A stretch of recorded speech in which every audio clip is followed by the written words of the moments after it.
Alô, boa noite, estamos de volta para mais uma curtinha do professor. E a Rússia ainda não deu nenhuma resposta ao tratado de paz proposto por Estados Unidos e Ucrânia nas últimas negociações na Arábia Saudita. Isso porque a Rússia, segundo Dmitry Peskov, ainda não recebeu nenhuma informação do que foi acordado entre os Estados Unidos e a Ucrânia. Espera receber todas as informações possíveis para dizer se vai aderir ou não ao tal plano de paz. Afinal, a Rússia não sabe o que ele contém, não sabe quais são as exigências da Ucrânia e, portanto, até o momento, as coisas estão nesse impasse.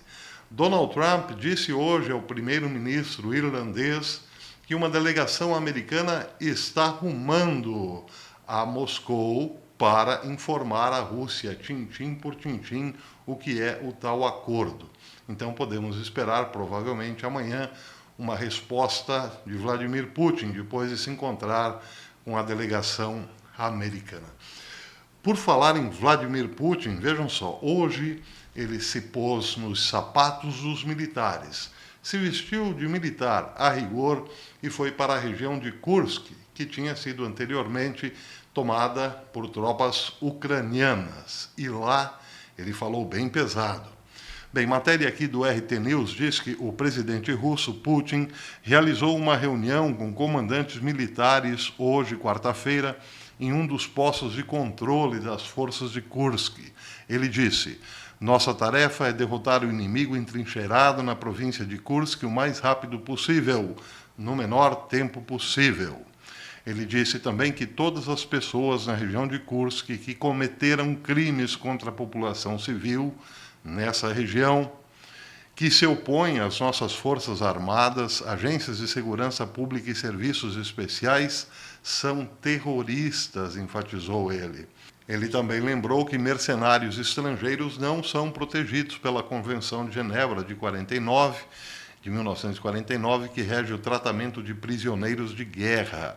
Portanto, esses prisioneiros de guerra, essas tropas ucranianas, capturadas pelo exército russo, serão tratadas como terroristas. Já outra notícia sobre o mesmo tema diz que o general Valery Gerasimov, chefe do Estado-Maior das Forças Armadas Russas, disse que atualmente a operação em Kursk para destruir o inimigo continua e acrescentou que em algumas áreas unidades russas cruzaram a fronteira e entraram na província de Sumy. Ele garantiu que a tarefa das forças armadas russas é derrotar a Ucrânia na região de Kursk e chegar à fronteira do estado, e isso será concluído o mais breve possível. Segundo ele, mais de 86% da área ocupada pelas tropas ucranianas já foi libertada. E mais cedo, o porta-voz presidencial, Dmitry Peskov, disse que os militares russos estão fazendo progressos bem-sucedidos na remoção de forças ucranianas da província fronteiriça russa de Kursk. Hoje, o Ministério da Defesa russo anunciou que suas tropas libertaram mais 5 assentamentos na província de Kursk. E aqui, então, fica aqui o detalhe interessante dessas últimas notícias, é a vestimenta de Vladimir Putin, que foi a Kursk como um militar, vestido de militar. Pois é. Isso nos momentos em que antecedem a própria resposta da Rússia em relação a essa proposta de cessar fogo por pelo menos 30 dias acordada entre Estados Unidos e Ucrânia. Bem, agora uma notícia curiosa. Larry Fink, o fundador da BlackRock, o homem que administra mais de 10 trilhões de dólares em várias empresas, ou financia várias empresas pelo mundo, está se queixando dos Estados Unidos, do governo norte-americano, de que faltarão trabalhadores em alguns setores, como na agricultura, na construção civil e eletricistas. Porém, contudo, ele está satisfeito porque foi um dos principais defensores da ideia de que quanto menor a população de um país, mais próspero ele pode ser. Acreditem, ele pensa assim. Em 2024, no começo de 2024, em abril de 2024, ele, num encontro promovido pelo Fórum Econômico Mundial na Arábia Saudita, disse o seguinte: ele sugeriu que os políticos americanos deveriam aumentar a sua riqueza por meio de investimento, em vez de por meio da política do presidente Biden de abrir as portas para ter mais trabalhadores baratos, principalmente para esses setores da construção civil e da agricultura. Bem, ele também disse o seguinte, nesse encontro na Arábia Saudita: posso argumentar que nos países desenvolvidos, os grandes vencedores são os países que têm populações em declínio. Isso ele disse, então, para o evento pró-globalista e acrescentou que, sobre esse tema, um tema tabu para a maioria das pessoas, ele fez questão de lembrar que nós sempre achamos que uma população em declínio era a causa para o crescimento econômico negativo. Mas, disse ele, em minhas conversas com lideranças desses grandes países desenvolvidos como China e Japão, que têm políticas anti-imigração xenófobas, eles não permitem que ninguém entre. Então, eles têm demografia em declínio. E, justamente, esses países é que se desenvolveram rápido, estão desenvolvendo rapidamente robótica, inteligência artificial e tecnologia. Ele disse também que se uma promessa de tudo isso transformar a produtividade, o que a maioria de nós acha que acontecerá, seremos capazes de elevar o padrão de vida nos países, o padrão de vida dos indivíduos, mesmo com as populações em declínio.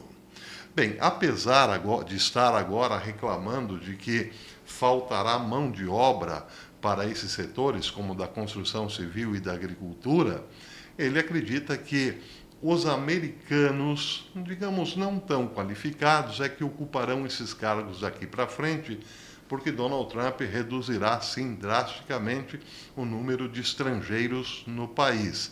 E ele vê isso com bons olhos. Por quê? Porque sobrarão empregos para os americanos não tão qualificados, que, por outro lado, ganharão muito mais.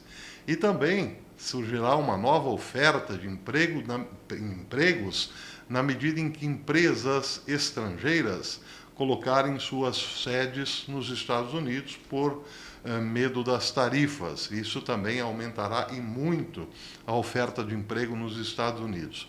Porém, ele sabe que isso demorará um pouco, porque afinal Donald Trump pegou um país quebrado, quase quebrado economicamente, com superinflação e vários setores em crise, inclusive de moradias, e demorará um tempo até que a economia se estabilize. Mas ele é, no momento, o principal defensor da política de Donald Trump de não mais imigrantes ilegais, mas também é um defensor ferrenho do uso cada vez maior de inteligência e robótica para empregos mais qualificados.